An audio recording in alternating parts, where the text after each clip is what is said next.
I, I love the little laugh. And it is official. Nobody could laugh like that but Erik Naso. And here we are with episode 5. And Shazam is already in the chat, so we know that somebody's here. And it works. We are here. So welcome to episode 5, week 5 of the show. We had a lively conversation about the C70 last week, and our good friend Matt Allard said, "Hey, why don't we talk about the last 10 to 12 years to just make it complicated in 60 minutes? Let's do it." And that's what he's done. If we can get through like 4 cameras in an hour, I will be impressed. Me too. And you know, Matt threw curveballs here. We've got pictures of decks that most of us haven't used in quite some time. And here we go. And thank you, Shazam. It says, looks and sounds good, fellas. There was actually a comment from last week's episode asking about how we do this. Maybe at some point, we'll break down how we're doing this from Japan and Southern California and Northwestern Oregon.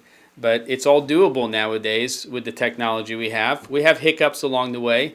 We're still in beta with this whole live streaming thing and everything that's going on. But first of all, let me just welcome Erik and Matt to episode 5 of Newsshooter Weekly. How are you gentlemen doing?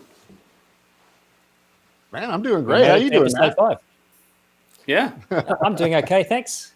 Yeah, I'm amazed we actually made it to episode 5. Me too. Yeah. Yeah. It's going quickly. Every week. That's what happens. It seems like when we get done, because it's on a Wednesday, it feels like, we got to start thinking again about next Wednesday. It's weird. Like a Wednesday is a weird time to start. I don't know. It's like the beginning of another week or something. But no, I'm really enjoying doing this. I hope everybody else is too. And anyway, it's always great to see Matt and Jem once a week, face to face. It's like, wow, this is really great.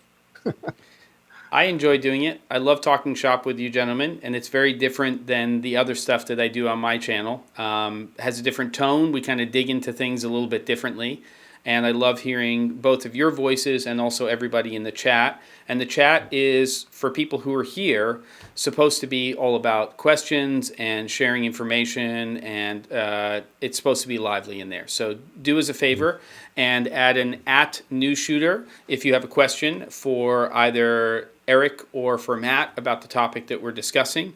You can throw one in there for me every once in a while if you need to, but it's really about these two gentlemen and guests that we have on the show.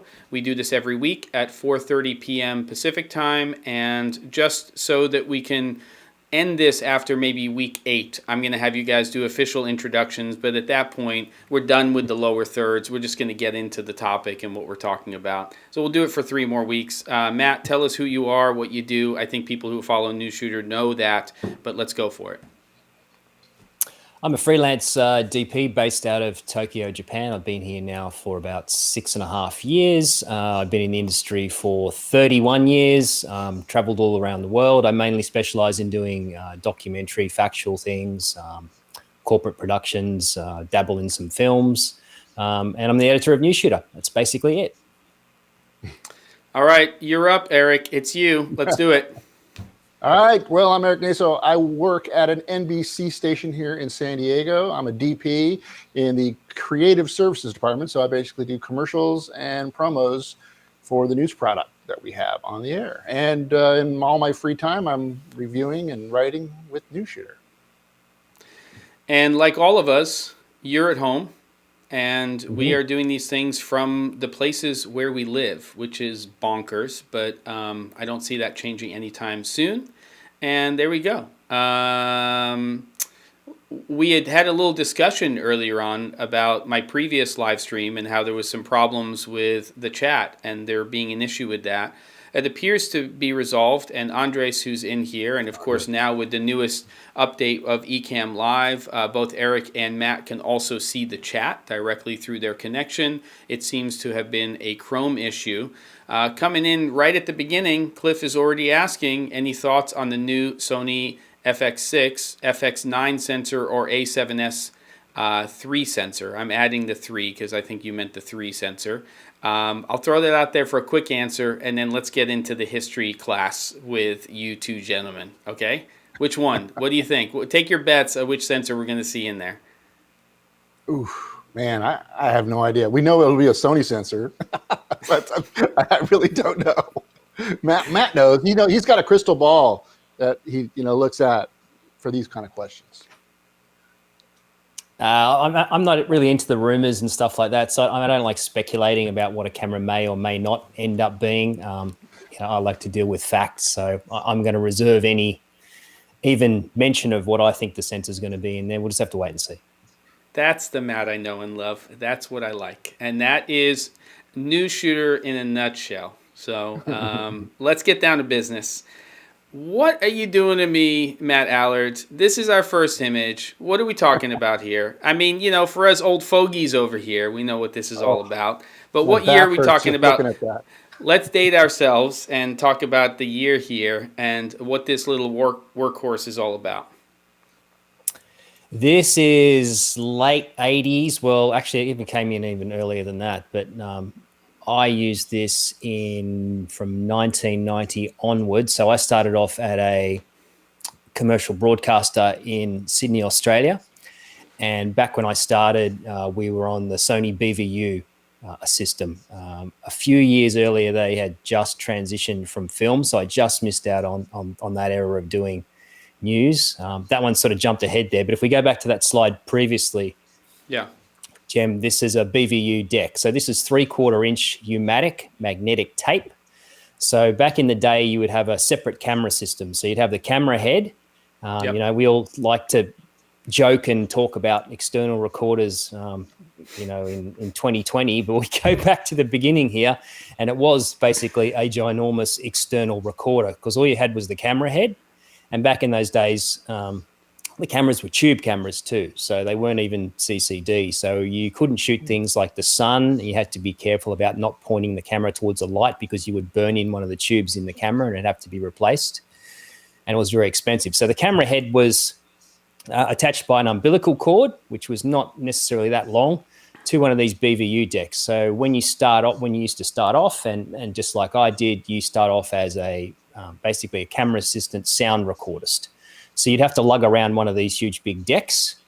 And the only way that the cameraman used to be able to record is that you'd have to actually physically put this recorder into record play by pulling down on the tabs. Only then could he press the button on the camera to actually record. And so these tapes only used to last you 20 minutes. There was no onboard microphone. We only had, this is a different deck to the one I actually started on. There was actually only one channel of audio. And so you'd have to plug in, at the time, I think I was using a Sennheiser 816 with a 2-stage steel boom pole. And that used to use a little preamp box to power it to get the plus 48 power to the shotgun microphone that was basically a homemade little thing that took a 9-volt battery. So every time you need to replace it, you had to get a screwdriver out. So again, 20 minutes to use these tapes. And back in those days, magnetic tape. So the tape used to deteriorate. So you could only use them for about 8 to 10 times, and then you have to throw them out. So every time you'd finish using one, you have to put them on this big bulk eraser machine, which was like this ginormous magnet that'd go, and you'd put the tapes and rub them across the table. And that would actually be the only way of erasing the tape to use it again the next time round. So that's basically what I started on. So quite a bit different to what we're seeing, today with modern style cameras. Yeah, big time. Yeah. Yeah. Now, I actually got my start on those as well. I'd missed the whole film portion of news. I was a news photographer that was the first setup I had, and it was quite intimidating actually because there's a lot. It's so heavy, and it was just running around with that kit for 5 days a week for hours. You'd be shooting a ton, especially like there was this thing called Vostok Patrol. That's basically running around and doing smaller interviews that aren't packages. So you're pulling this thing in and out of your car. And I didn't have an assistant back, we never had assistants, and I never had an audio recorder. So I always had to do it all yourself. And you always felt like you were a bumbling mess carrying this massive amount of gear, and you have to have the batteries and the battery belt and the camera here, the deck here, and you're trying to, do spot news. It was unbelievable that I didn't end up in the hospital back then. Only 30 years later, I ended up having surgery on my shoulder because of the abuse that I put on it, where, you know, carrying all that gear. Now, the next slide that you had there, that dockable Betacam was a camera that did almost put me in the hospital early on in my career. And it was one of those great, it was kind of like a blessing and a curse at the same time, because now you have almost a camcorder, but it's really a removable deck that's super ass heavy. And, you know, combined with this camera front, it was so heavy. It's so massive. Boy, my spine hurts just looking at that.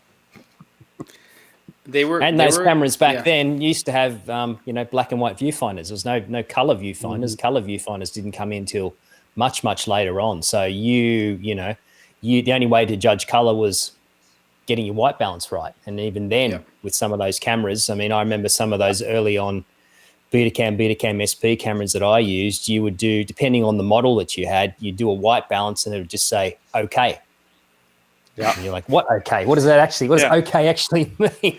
And you'd be paranoid. Right. So you do like 15 white balances because you'd have no idea what the footage actually looked like until it got back. And then if it was totally blue, it was totally blue. You know, there wasn't systems back then to color correct or fix anything. If it was actually back in those days, what you shot was what you got. And that was exposure, that was color, that was everything. There was no way of changing anything.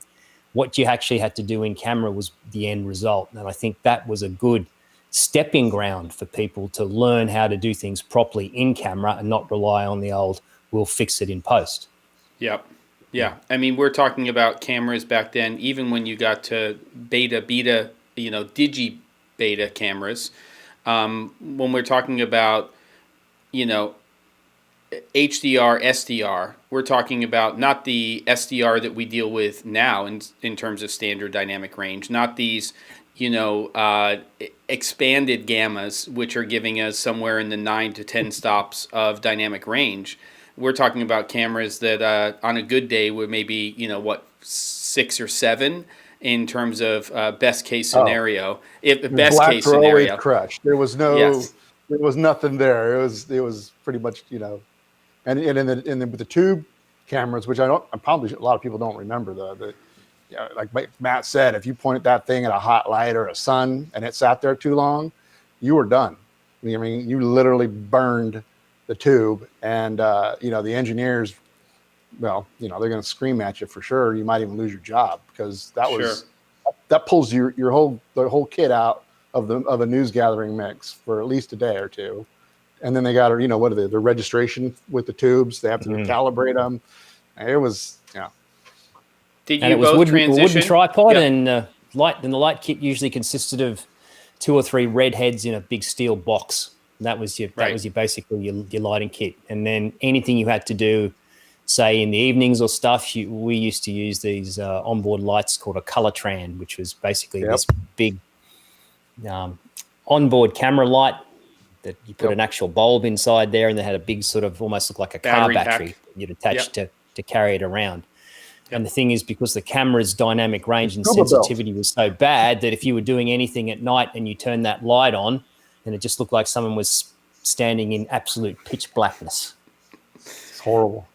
Did you, so just talking about regionally or internationally, you had redheads. Eric, when you were doing broadcast, what were the lights that you were usually using? Were you guys on Aries, or were you redheads, or what was it that you were using for most of your production?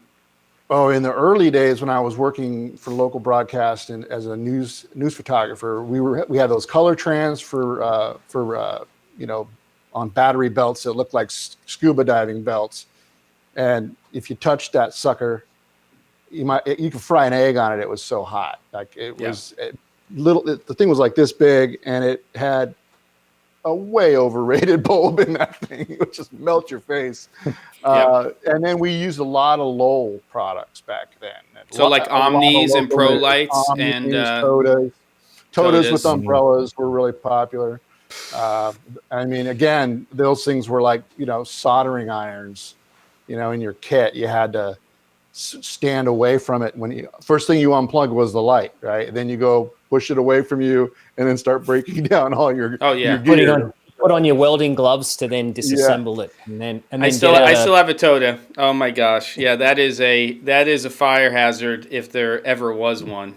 I used to put the Toda inside a Chimera box all the time, and I cannot tell you how many Chimera boxes I've just basically caught on fire because just the outside of the flap touches the thing, and all of a sudden you're smelling smoke. You're like, we need to cut for a second. I need to fix this. And these were tungsten lights that you'd have to put gels on front of to turn into daylight, so you lose a lot of output. And then because they get so hot that you can only ever use a gel once because it would actually physically burn onto the barn doors, you'd have to get off a little razor blade to remove the gel off the light. The good old days. Yeah, Eugene is reminiscing to those horrible Sony NP1 batteries that never held a max charge, and you had to carry 6 or more for a quick job. He should have put that in quotes. So really, we had that. So first of all, for the kids out there, which we appreciate and love. We're talking about 5 to 6 stops of dynamic range. We're talking about a black and white viewfinder. We're talking about later in life surgery, and we're complaining about the C70. And here we are. So handheld with the C70. Handheld with the C70s. Yeah. So we have to have a little reminiscing here, but really, I'm going to jump ahead just a wee bit here, and what I want to do is we're going to jump because we're really talking about the 10 to 12 year mark. So we're going to basically say that there was a pretty fast transition in the late 90s. A lot of things converged. HDV, mini DV,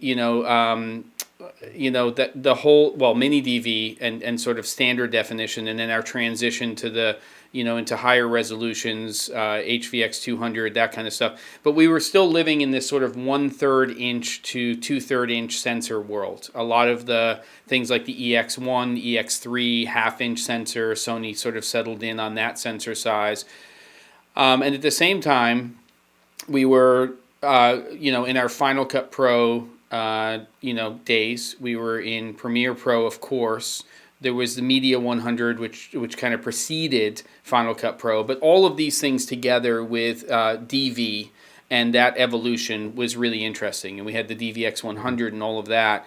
But there was a transition that happened about 10 to 12 years ago. And, we don't want to beat a dead horse here, but there's this little camera here that was announced. And clearly this was sort of the beginning of a transition from using 35 millimeter lens adapters on smaller chip cameras with a ground glass or plastic that you focused on to give you more of a large sensor field of view. And we got this DSLR camera, which was originally designed for photojournalists who were shooting video.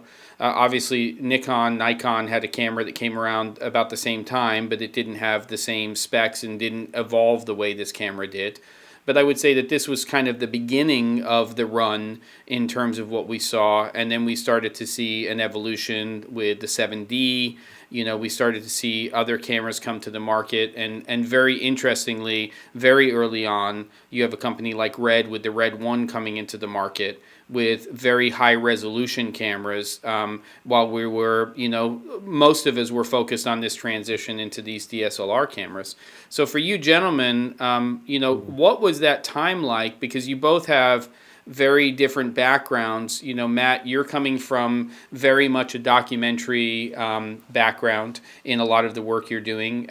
You obviously have shot a lot of news over the years as well. I don't know if, Eric, you were shooting promos back then or what type of news you were working on, but you were both really very much involved and around during that time. So what was that transitional period like for both of you when that occurred? And I think I'll start with you, Matt, if that's okay.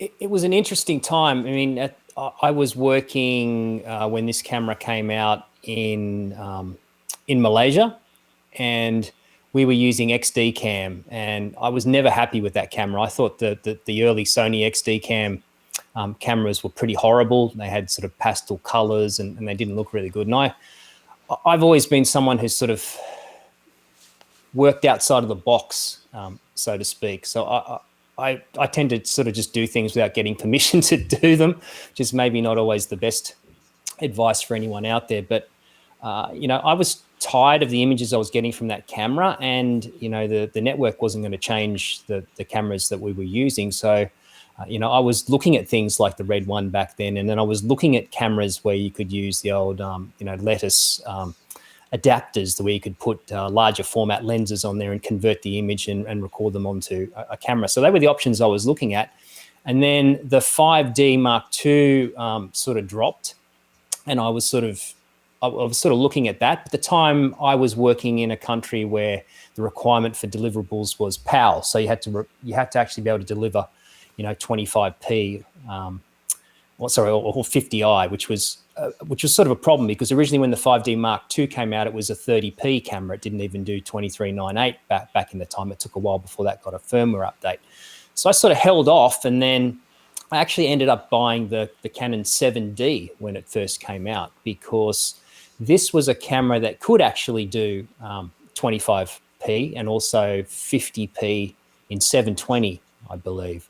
And so I actually was in South Korea at the time, and they get a lot of cameras very early on. And so I actually found a 7D and got one before basically it was like released in most other parts of the world. So I bought one, and then I literally just started shooting international news stories on that camera straight away. I didn't ask for permission to do it because otherwise they probably would have said no. So I just started doing it. So here you can see this is a shot here. Very early on. In fact, I think this was arguably the first ever international news story that was shot entirely on a DSLR camera. And this was something I did back in Taiwan. And you can see I'm using it with gigantic sticks there. And at the time, it was a problem audio-wise because we didn't have any of these solutions around. So I'd still have to carry around my giant XD cam. And basically what I was doing is I was recording all the sound into the XD cam. And then I was having to go in and manually sync up all that sound because we didn't have things like pluralize or anything like that. So that's basically the way I started on the 7D. And then I ended up moving to the 5D Mark II and the 1D Mark IV. To shoot various things for quite a long time. So a lot of the work I was doing when I was at this broadcaster was actually, I was still having to take my broadcast camera along, but then I was shooting 80 to 90% of all the content on DSLRs. Amazing. And what about for you, Eric? What about back then? Was there a transition in terms of starting to use these cameras for real work, or was it just an interest at that point and you had to stick with what the station was using? Yeah, I kind of did a lot what Matt did. I just sort of started to incorporate them into our workflow, and just to see if people would even care. Like, I've always been that kind of guy who brought his gear to work. I've always done that. It keeps things interesting. I like trying new things and technology, and But yeah, back then the 5D Mark II, when it came out, that was super exciting. Obviously, that blew up the entire camera world, professional video market. I remember just every DP that were freelancers that had just spent $100,000 on a like a Panasonic 2/3 chip DVC Pro camera, Vericam. Were losing it because they're like, oh my God, this camera looks better than my $100,000 broadcast camera, and so that remember the whole industry kind of went upside down about it. Did it hurt? Probably hurt broadcast a little bit, but there are things obviously about broadcast cameras that you need that you don't have when you're shooting with a DSLR, like what Matt was talking about. I mean, that workaround that's pretty incredible, like what he did, have to manually you getting the audio from his other camera there and working with it. But we talk about how technology should just be a tool, and you're very creative and you're the one controlling the tool, and the thing is for me there was at that point was the AF100 when that camera came out. that was kind of like, wow, that's like a real camera, cinema camera, proper audio. It solved a lot of the problems that I was having with the workaround. I just got so excited about the camera. I was renting it a lot before I bought my own, and I was using it for promos. And everybody at the station was like, "Dang, you're getting some really cool looks. Like, how are you getting that shallow depth of field?" And because at that time it was not that common in local broadcasts to be using a cinematic type look with shallow depth of field. And but I'll tell you, that camera just lit me up inside. It stoked my creativity. And I think that there are those times where tools do that to you, right? They push you to be more creative because you're like, just, wow, this is so great. Look at the way that looks, and kind of juices you up. So I would have to say, yeah, definitely the GH at that time was probably the 3, came out around 2009 and 2010. The AF100 came out. So I had both of those cameras. I was really into the Panasonic look. Back then, Panasonic, too, I really think they nailed it. They nailed it really early on with the GH cameras. But, it was always that, but it's a micro four thirds sensor, full frame look.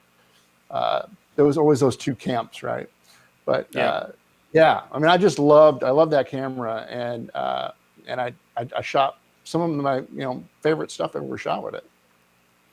Yeah, we talk about that pendulum swinging, and I think that happens with camera companies, and it seems even more pronounced nowadays just because the voices are louder when we talk about social media and we talk about people making comments on things. But the reality was that when the DVX100, A and the B came out, they really changed what was happening in the DV world, because this was really the first camera that had that look that you were talking about, Eric, which Panasonic's look was always a little saturated, but it was a great in-camera look. And back then we didn't have these wide gamuts, and we didn't have these wider gammas that we could work with and these higher dynamic ranges. And we've had some discussions on the show already just in 5 weeks about soft sensors. And what was interesting to me is that the DVX100 had just this fantastic look, and then the HVX200 came out. And in reality, even though we had a bump in resolution, it was kind of a softer camera. We didn't have that same thing. There was a change, obviously, in format and in terms of aspect ratio and things like that. But it never seemed to have that same, to me, magic that DVX100 series had. And I made a transition at that period of time to the EX series from Sony. And I know that, Matt, you have a long history with Sony cameras. And I fought a little bit because, historically Sony, until the Venice and some of their newer cameras have come out, have had sort of what a lot of people call the Sony look. It's a little more television-y. It's a little bit less, quote-unquote, cinematic, whatever that word means, depending on who you discuss it with. But it was a challenge for me, in fact, until the FS7 came out. And I have a long history also with Sony cameras, where I kind of felt like I was struggling with kind of getting the image that I wanted to get, even if it was just in camera or with a LUT.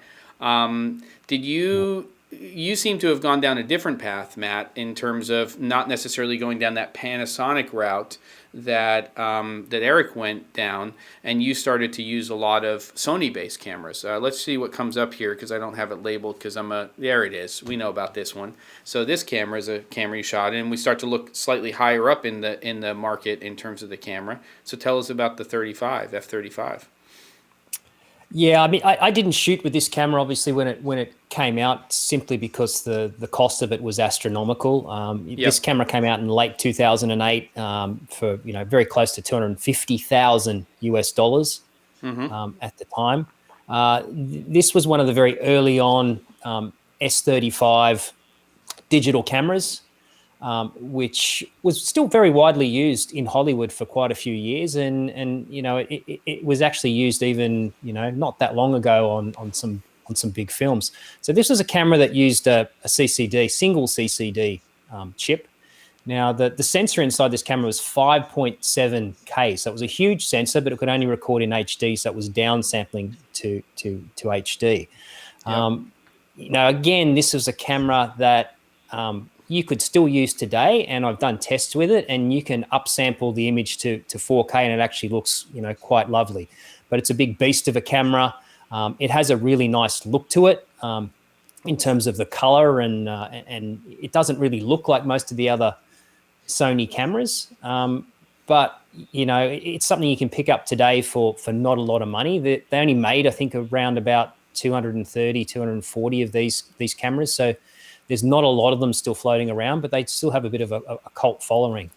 And if we go back to, the 5D and things like that, I mean, those cameras were literally just a bridge for me. I was just using those because I could get something that I couldn't get on my broadcast camera, but I really wanted something like this that had features like a broadcast camera, XLRs, NDs, and then it leads us to this camera here. So this was the F3. So I remember when this was first announced, and I was like, that ticks every single box that I'm looking for currently. Yep. So I ordered one in Japan, and I was very lucky. This is the second one ever made in the world. So I got this very, very early on, and this was an absolute workhorse camera for me. I took this all around the world and basically used this for, more than the DSLR, for my projects. It would have been 95% of the time, because I was able to actually do live crosses with this, stream a signal out, built-in NDs, pretty good sensitivity. To me, this was a great camera, and it still is a camera that I hold sort of dearly to my heart, because it had a really nice image to it as well, and it's still got an image that I prefer to most other modern day Sony cameras.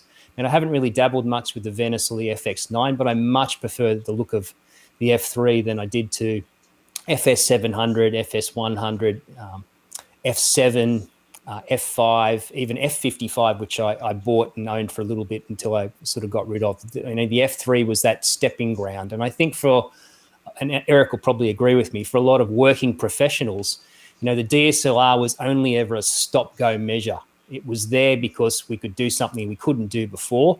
Once something else became available that was still relatively affordable, that could do that and more, I didn't see any more reason to be using a DSLR. Right. Yeah. So, boy, that's some really good stuff, Matt. Actually, he nailed so many aspects of the F3, and I loved that camera. I never owned it. I rented it a lot. I actually have a funny story. I was shooting. I was renting an AF100. Obviously, the AF100 was like a $5,000, $4,000 camera, and the F3 was like a $10,000 camera. Now, at the time when the F3 came out, $10,000 for that camera was an insanely low price. It really was. I mean, it had features that no other camera had at that time, and it does have a really nice image. And when I was shooting, I shot a commercial with the AF100, and then the client wanted some pickups, and the AF100 wasn't available for the date that we needed to shoot. So I was like, well, can we spend a little extra money? Because obviously the camera's going to cost probably twice as much in rental than the AF100 was. So of course I got it approved. I shot all the pickup shots with the F3, and then when I'm intercutting it, I'm like, shit, this F3 is so much better than the stuff I was shooting with the AF100. It made the AF100 look like a soft camera, and the color and everything. It was just so nice. I've always liked that camera, and I rented it. At one point I stopped renting the AF100, and I was just like, we have to use this camera. And the skin tones on that, the color science on that was just one of Sony's best. And what kind of surprises me is that, Sony's, they've been making, they make a lot of cameras, and the inconsistency with Sony as you go through the line it's really whack. Like, why couldn't they have just harnessed that beast in the color science of the F3 and just kind of moved it along, make it get it better? But instead they kind of they bring in different artists that change the color, and they want to paint with a different palette, and it just doesn't make a lot of sense. And Panasonic is a little more true to their look. Through their line, they always trying to kind of have that Panasonic look, that Vericam look, which was always, that was like the holy grail in broadcast, was if you had a Vericam, a 2/3 chip camera. But I digress. Yeah. Anyway, the F3, was a great camera. And in fact, it made me start, when I started looking at the notes on what we were going to talk about today, I went on eBay just to see how much is an F3 and if there even are any available. The camera with a couple batteries and stuff was around $2,000. So that, to me, I was actually surprised that it was that expensive, but that kind of tells you something about the F3. I mean, $2,000 for a camera that was like, like 10, 12 years old. Crazy. Yeah. You could get them even cheaper than that. I mean, there's plenty of them floating around that I've seen for, like $800. Here in Japan, they were selling like pristine versions of them for, $750 with the S-Log license on there. So, I mean, if you're out there and you're after a secondhand camera and you don't need any 4K UHD, then it is a phenomenally good camera for the money for $800. You could pick up, if you're doing corporate work, you pick up a couple of those cameras and, you're good to go. Yeah, it's a pretty fascinating conversation. I mean,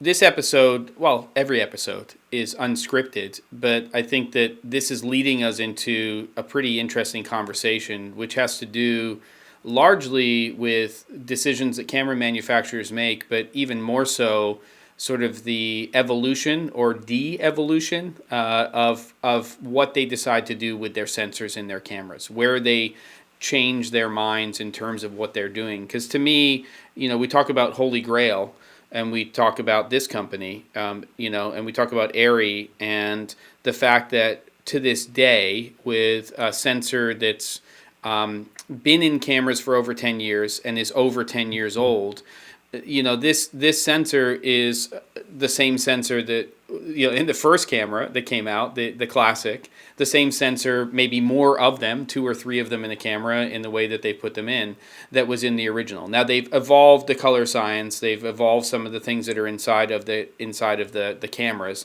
but ultimately they put in the work. They came out in the market at the right time. I mean, Matt, you're still shooting on an Amira that is essentially, built on that same sensor. We talk about the F-35 as being a sensor that you can up-res to 4K and it holds its own. Well, we know that we can do that with the Alexa sensor as well. Whereas a lot of these other sensors that we're talking about don't necessarily have that. We see the, C100 Mark I from Canon, 4K sensor, beautiful, I would argue, HD image that comes out of the camera. We also see a consistency generally with Canon in terms of how they like to tune their color science, but there are inconsistencies between the different sensors and what you're getting with them with their cameras. We even saw that between the C100 and the C300 Mark I. And they didn't necessarily match up. They seemingly should match up, but there's a different sensor in the camera. So, it seems to me that sensor has a lot to do with it. We talk about a little camera like this one right here. And to me also, which I don't have a picture of it, which this is the original pocket camera from Blackmagic, their original 2.5K camera that came out. To me, until the most recent, probably, the Ursa Mini Pro G2, those 2 sensors to me were my favorite sensors. Like, I like the image out of the Blackmagic cameras out of that original pocket and also their original 2.5K more than any of the other cameras until recently. Maybe that's personal preference, but I just like the image that was coming off of them.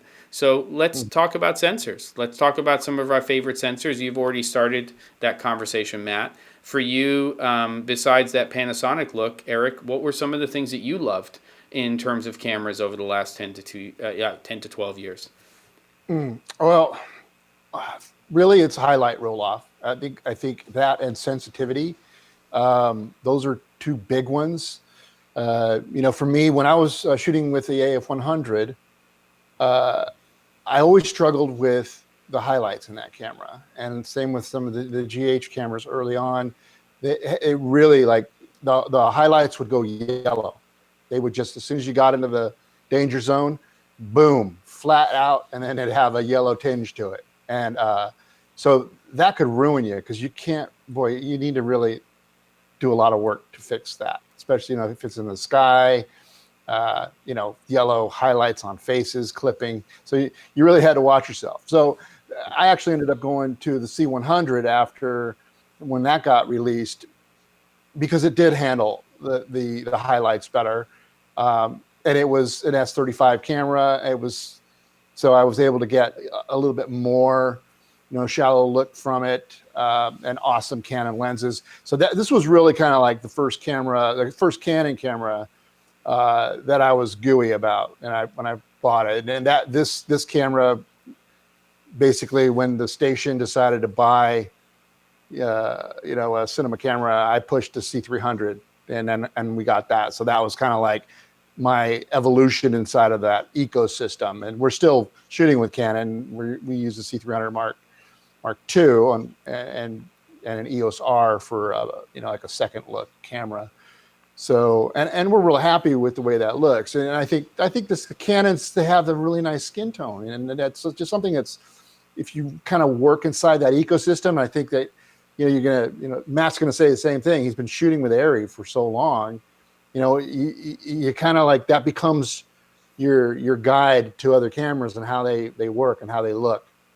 For me, I kind of use the Canon color and skin tones as my, my sort of like meter on whether or not I like the color of another camera. But I would love to see Arri kind of, I don't know if they need to fix their sensors, obviously, because they're great. Like, everyone wants to mimic that look. And, probably Blackmagic has probably done a close to anyone, a better job than most people have, or most companies have, to try to harness that sensor's look. But it also, I think the sensitivity of the sensor is probably starting to really show its age. And what makes me think that it could become more problematic is when sets start to decide to use, different lighting that can't, that maybe they don't want to go with so much higher output to make up for the sensor's ISO performance. But I don't know. That's a good question for Matt, because I think because he works with the camera all the time, so he's going to have to use, his lighting setup based around the camera. Okay, so I'm going to throw this out there, and this is for you to answer first, Matt. We talk about highlight roll-off, and of course, when you start to add log and you add wide dynamic range, Arri's been doing it for a long time. They kind of have their version of 709, which is a wider gamma. So we start to push into higher dynamic range, even for that kind of stuff. Here's the differentiating factor for me. We have two things inside of a camera system. Well, we got a lot of shit, excuse my French, inside of a camera. But we have two main things inside of a camera when we talk about this blacks to whites. We have our dynamic range, which is how many stops from black to white a camera can record, and then we have something that I feel is incredibly important, which we don't really talk about very much, which is called latitude. And latitude really, to me, is very different than dynamic range. It's when you have a recorded image that is possibly recorded underexposed, possibly recorded overexposed, or on the upper range of exposure, how much can you adjust that image so that you can get that image to where you want it to be without it breaking. So we have an Alexa sensor, which may not favor, until recently, shooting maybe above 1600 ISO, which back then was very high. You start hitting 3200 and it starts to not be ideal. But you also have a sensor, I would argue, that you can shoot at 800 or 1600. And if you shoot for lower light, and you want to take that image and you want to increase its exposure in post-production, it has the latitude to allow you to bring that image to where you want it to be. Whereas many other cameras in the market, if you had underexposed those images and you tried to raise them where you wanted them to be, the end result, even if you had shot at a higher ISO, would be, dog poop or poopy. So what's your thoughts on that, Matt? How important is that to you as a cinematographer and as a director of photography when you're shooting? It's a really interesting point that you've raised there, because it really depends on the sort of work that you're doing. I mean, we see these arguments all the time online about dynamic range. People arguing about this has this many stops, it has this many stops. I mean, it doesn't really matter at the end of the day. Majority of the scenes that you're shooting are going to be lucky to be, 10 stops at best in most situations. So as you were saying, pulling and pushing an image around is very important, depending on the type of work you're doing. Now, we're not talking about pulling and pushing an image so much in terms of, hey, I'm going to go and shoot something where the person I'm capturing is going to be 4 stops over, and I need to correct that, as the main object that's in the shot, because no DP is going to do that, right? That's not the point of those push and pull and latitude tests. The latitude test is to show a DP, okay, look, if I've got someone here in the shadows or they're in the highlights and there's something in the background that's either bright or dark, in that area there, how much can I actually in post move that image around so I can recover what's in that background or in that foreground? It's not about exposing somebody 4 stops over and then recovering it. It's to see how much latitude you've got. So then if you're measuring a scene and you go, okay, my background here is 3.5 stops over what my main key is, you know that you've still got protection there, that in post you'll be able to pull that back and get that information if it's required. And I think we look at cameras in the wrong way when we're talking about dynamic range, because they've all got good dynamic range these days. If you can't make a good image with any of the cameras that are currently out there, you're doing something seriously wrong. I mean, with cameras that, for me personally, I'm looking for, the 2 key things I'm looking for are highlights. How well does it handle highlights? I'm not so much concerned about like shadow detail, because I don't shoot a lot of stuff in the dark where I need to raise up shadows. I want highlight protection for the type of work I'm doing. And also with a sensor, what I'm primarily looking at is how does that sensor react in lighting conditions that I can't control.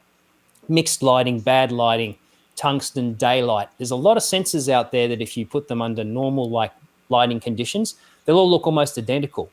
If you take certain cameras into lighting situations where there's varying different colors of tungsten and daylight, and you will see like how much better, at least in my personal opinion, that ARRI sensor looks, because it's phenomenally good in bad mixed lighting conditions where other cameras are going to start skewing colors in different directions. The ARRI holds all those colors together, and that was the main reason that I went with the Amira. It's a big investment and it cost me a lot of money. And could have I bought a lot cheaper camera? Yes, I probably could have.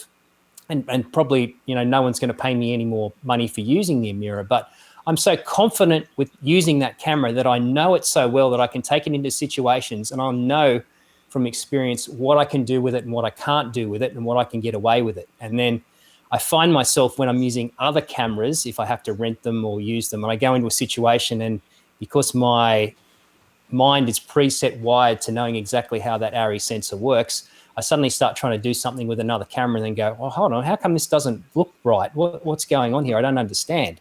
And it's because you need to know how your sensor works and how it reacts. And this is one of the big points about, in a lot of ways, it's a lot better to own a camera, I think, particularly at the medium to low end, than to be renting cameras, because you need to be familiar with your camera and how it operates and what you can and can't do with it. If you're using a camera that you don't use very often, then you don't have that knowledge, and that can become a problem if you're forced to use somebody else's camera or rent a camera, and then you're trying to shoot in conditions that you don't know how that camera reacts. Good point. Yeah. All good stuff right there. Yeah. I mean, it's, and we have to acknowledge that a lot of the people who are coming to Newsshooter are also people who are shooting narrative, and that latitude maybe for you is more important for maybe all 3 of us in the highlights. But as soon as you start to shoot narrative, scripted content, those shadows mean a lot. You don't shoot Man in the High Castle without being able to see into those shadows like crazy. And and as a cinematographer, if you're shooting narrative, and I know, and have many friends who are cinematographers who are shooting narrative, scripted content, they don't want to light 2 stops over and make sure that their ratios are right so that when they bring the image down in post and everything falls to where it needs to be, that they get what they need. They want to throw up a Sony Venice. And by the way, a question about whether or not there have been comparisons. Go check out Jeff Boyle with a G.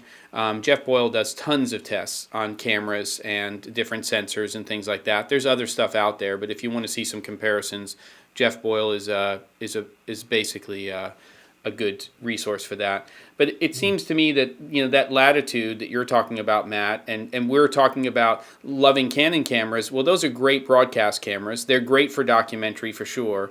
But when you want to be able to shoot for what you want to see as a cinematographer, that's where you separate, the grown-ups from the teenagers, from the little kids. Because that latitude and being able to light a set, what would seemingly feel like 2 stops under, but that's what you want the image to look like in the final delivery, is to me a big difference in terms of what a sensor can give you. And it appears that, what Sony's doing with the Venice sensor and what Arri's doing with the Alexa sensor is precisely doing that. It's serving that part of the market, but can be expanded for somebody like you, Matt, with what you're doing, and still has that beautiful roll off and is retaining that information in the highlights. We have Charbacks coming in asking, what are you guys live streaming with? It looks amazing. Well, a lot of it has to do with, I think, the cameras and things that we're doing. Erik, what are you using for your setup, just basically in terms of camera lighting? What's your audio? So we can just kind of talk about that briefly. Okay, it's a C200 with the 18 to 35 Sigma, roughly around 35 and probably f2. Over here I have the Aperture Nova with a softbox and grid, and then over here is another aperture. This is the 300X, and I'm using the giant light dome on it and no grid because I want to get it sort of like kind of wrap more. I didn't want it to be too focused. And then in the background here, I have a light panels Sola. It's super, like probably the model version 1. Yeah. There's a whole, that you could do a whole half hour on how weird that light is. I know. And then over here, what is it over there? Over here is a Aperture B7C that I've been playing with. We just did a review on that yesterday on the site. Fun light. I love it. I want to actually get about 3 more of those. They're super cool to use with the app, and they're cool. I mean, look at how cool that looks. I mean, come on, Yes. it's purple. Super cool. Very cool. And then what the are you audio using is the same COS 11. Yeah, COS 11 going through the camera. So you're going direct to camera, and then you're going into an A10 Mini for your... Yeah, A10 Mini Pro. I have been having, I know you guys have been watching the stream for the last 5. I've been constantly having some weird resolution hits, and I think it's my internet, or I'm not sure, but it doesn't make a lot of sense because I have like 20 up, and I shouldn't have any problems. I have noticed because I was using the Camlink Elgato, and I wasn't super happy with the image of the picture of the camera because I know the setup quality of the camera and everything was pretty good. So I went ahead last week and I picked up the A10 Mini Pro, and I kind of think that the picture looks better than it did with the Camlink 4 or 4K. So it's all subjective, and it's also based on the damn stream quality. But if I'm looking at it through the, through the monitor or whatever, through the thing, it looks a whole lot better, I think. Well, not a whole lot. I just think it does look, you get a little bit more for your money, that's for sure. And then some with that. And then for you, Matt, are you also shooting large sensor in your space? I'm assuming it's not a giant space that you're in. So you're using a larger sensor camera for your setup? Yeah, I've got the Kinefinity Mavo LF on there with just the Mikkei 35mm prime lens on there at the moment. So I sort of manually focus it. And I've got just a basic Intelitech 2x1 light here with a softbox and a grid on it that's raised about, if I point, it's just about 6 inches back from where my arm is here. Yeah. Onto me, and then microphone. I'm just using I can actually show you. I'll lift it up. See. Nice. So that's a little Sanken shotgun microphone. I think it's a CS3. I believe is the model number. And in the background there, just to light up that shelf, there's just a couple of little little RGB lights. I can't even remember what the brand of them is. It's one of those ones where they're there's 5 different brands that all make the same type of light. So that's just accent Pilot lighting fly. in the background. Yeah. Yeah, I think it's Pilot Fly. Yeah, I think that's Nice. it. And that's Cool. pretty much it. And you're just going through like a little HDMI to USB converter to just get the image into your computer, something like that. Yep, little $29.95 US one from Amazon, and it seems to work perfectly fine. So I'm just running HDMI out of the Mavo LF into that. I was trying this before with the Panasonic cameras, but they have a pretty bad delay over HDMI, and I found I was getting bad latency issues when trying to do the live streaming. So it seems to be a lot better coming through. Certain cameras have better latency coming out over HDMI than others. Yeah. The GH cameras, the Panasonic cameras have the absolute worst latency of all cameras I've ever used. Interesting. It's impossible to shoot like with audio, and you're trying to shoot with an EVF or something. It was felt like it was a month later you got the audio. Yeah. If you use one of those cameras over HDMI and then you put them into a wireless video transmitter as well that's got some sort of delay, and it's like horrible. It's like you're seeing a hand moving this way and then the image is going the other way. Yeah. And I would say just to interestingly, when you're doing stuff like this, you want to try to match closely if you've got 3, 2, or more people in the frame. And interestingly, we're all using roughly Super 35 millimeter APS-C size sensors, and we all happen to be on the 35 millimeter focal length. And so if we all wanted to match and have a slightly wider shot, of course, Matt could come in a little closer. I could go back a little further if we wanted, the heads to match perfectly and all that kind of stuff. But if we wanted to go for a little wider, show the environment of our space, maybe we'd go to a 23 millimeter focal length or a 28 or something like that to just show a little bit more of the space. So, you just have to do a little bit of math, or maths, as they say, across the pond, and figure out sort of how to do that based on the sensor size. Of course, if you had a larger sensor, full frame camera, then you'd have to adjust your focal length accordingly if you wanted to match and you were doing that kind of stuff. So, just depends on the situation and what you're doing. But I think that's it. And then, as mentioned in the chat, we're using something called Ecamm Live, and that's what I'm using to switch and create these scenes with. It's a standalone app that can connect to YouTube or Facebook or wherever you're going, and it allows us to basically create the ability to be able to create these scenes, playback videos. If you watched the C70 show last week, we watched and played down a video in that episode, and it makes it very easy to do that. They're not a sponsor, but I do like what they're doing. And I'm using a Fuji camera right now for this particular. This is XT3, but it really doesn't matter. It all goes back to what Matt's talking about. It's like, in the end, when you're in a controlled environment, a camera's a camera. So you're going to change that image by, your focal length. You're going to change the image by your lighting. You're going to do things like that. Sure, there's an advantage to a larger sensor camera in a smaller confined space because you can make it more personal. And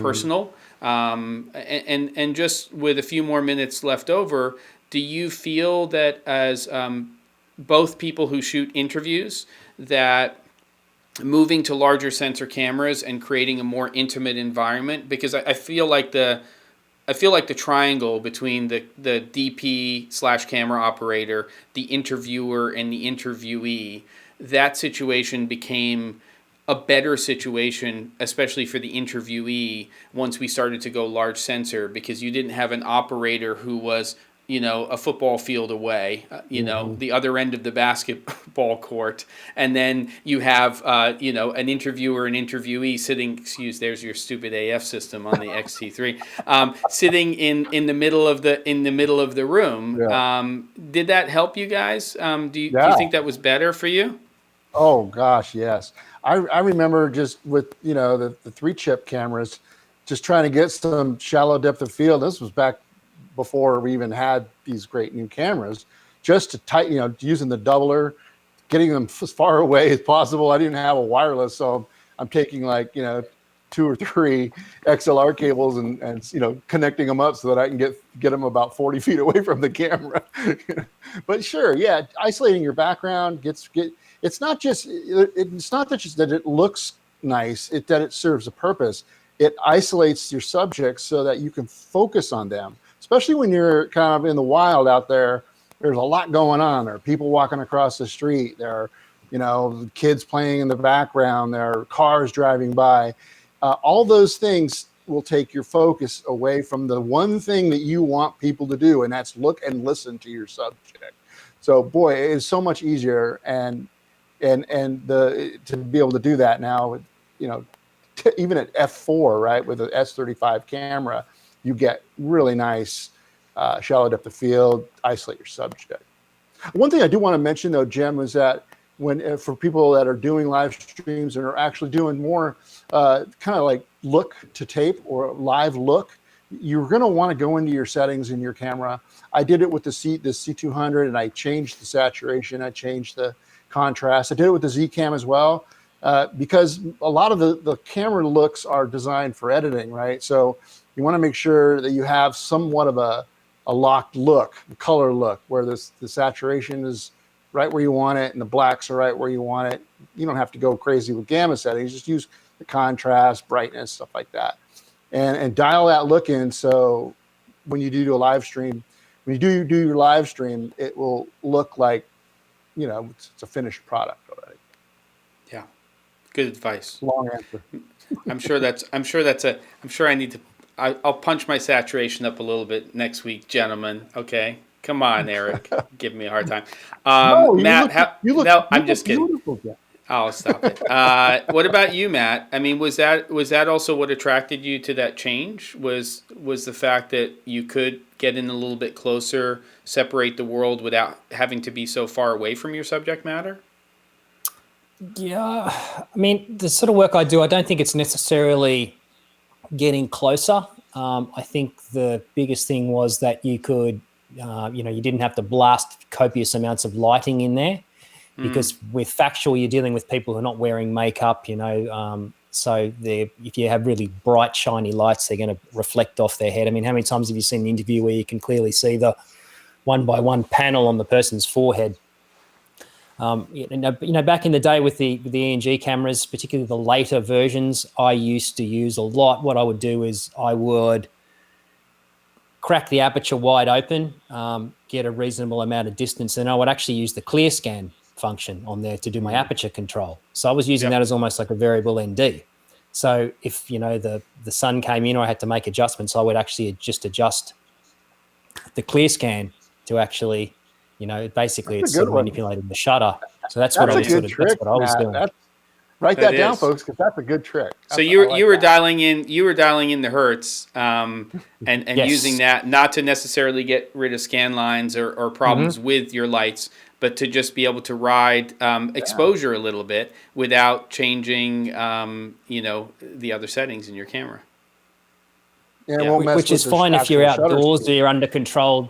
Yeah, if you're under controlled lighting, but if you're into somewhere with fluorescent lights or things like that, don't go fiddling around with the clear scan, because you start seeing sort of pulsing. So I think once we got to the bigger sensors, I don't think it was necessarily that I was getting like closer to my subjects, but it was a lot better for me because you could, we talk about shallow depth of field, and the whole reason I liked shallow depth of field was not to make something look soft, is that I could isolate my subject. Because as Eric said, in situations where, you're in a crappy room that might be really small and the background's horrible, you don't want to see that background. So the ability to be able to get rid of that background to a certain extent by blurring it out was a big deal. And like Eric said previously, which was good advice, you don't want something that's distracting in a background. It really depends on your subject matter and what you're doing. I mean, if you're there and you're shooting someone and there's a fire or there's something that you need to see in the background, then you don't want that super shallow depth of field because it makes no sense. But if you're someone, you're doing something out there and it's someone out in the street and you've got no control over the background, you don't want to see people walking along or someone, feeding their dog a biscuit or something, because that's where your eye drifts to. You want to make sure that whatever your main subject is, unless they're referring to something that's directly in the environment or the background, is isolated because people's attention drifts very easily. And if there's something, that you see in that background that draws your eye, well, that's where your viewer's eye is going to go as well. And just finally, Jem, most times the distance-wise, I'll probably, for a lot of interviews, I'm usually S35, and I'm probably around about somewhere between 85 to 105 mil is most of the sort of focal range that I use for most interviews. Yeah, which makes sense. I mean, and of course, if you're on a smaller chip camera, your camera would have to be further away. There's that relationship in terms of just how far away you have to be to get that fall off in terms of stuff. So and F4 is like the saving grace. If you have these kind of people you're interviewing, that without it's going to make you nuts every time they go out of focus all the time, because that's annoying too. I mean, there's that fine line you gotta play to get that background a certain way without having their cheek out of focus with their eyes in focus. It doesn't look quite right. Well, good. So I think that we have successfully done a part 1 on the last 10 to 12 years of cameras. Maybe a part 1 of 2 or a part 1 of 3. I would love it, and I'll let you guys weigh in after we're done with the show during the week, because we all have to kind of jet out of here, to do something where we do a similar conversation, but around lighting, because we kind of brought up that whole Lowell thing, and we haven't even brought up that ARRI 3-light kit and all of that stuff. And I think it might be interesting for us to talk about the pluses and the minuses of how lights have evolved in the last 10 to 12 years as well, because I think we've seen as much, if not more, of a change when it comes to lighting instruments, lighting modifiers in the last 10 to 12 years, especially in the last 3 to 5 years. So I'd love to have that conversation. Would you guys be interested in that one, maybe? Mm-hmm. Yeah, totally. Great. We got a lot to talk about when it comes to lighting.